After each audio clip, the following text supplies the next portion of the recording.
That's the Volkswagen Taos.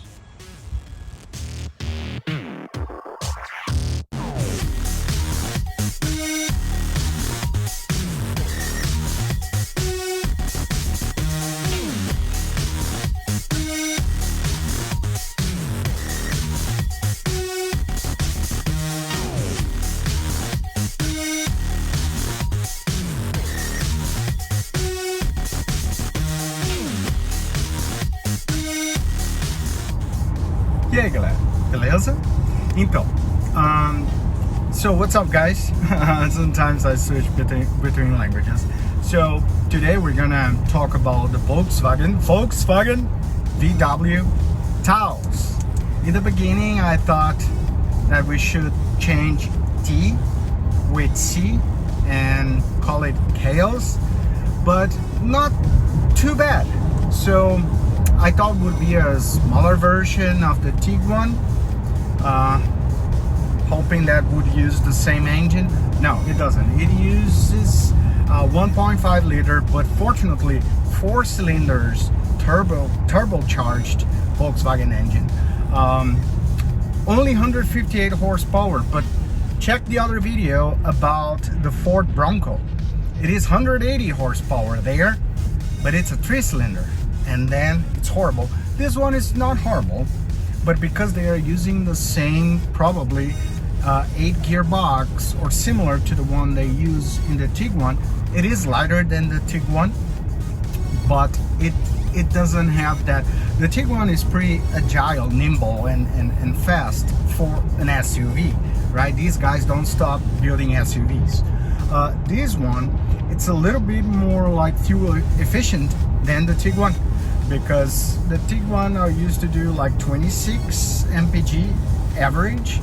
This one I was able to get like 28 sometimes, so a little bit better, okay? And 2 mpg long run can make a big difference, but you will have much less power. But the good thing is inside it's pretty roomy. It's pretty roomy, even if outside it doesn't look that big. I wonder what kind of platform is this? Maybe Jetta or something like that, I don't know. But it's for the price, right? Starting from 25 up to 35 in the top trim level. It's not only bad, it's definitely not bad for a cheap car. It's kind of RAV4 kind of, but it fits more my style than a Japanese car, if you know what I mean. What else? The brakes are good, a little bit less sensitive or adjusted than the Tiguan. The gear, I feel too much space between the shifting. Roomy, a lot of leg room, even for the back seat. Great trunk. Is it one more SUV? Yes, kind of crossover. They may try to do something like that.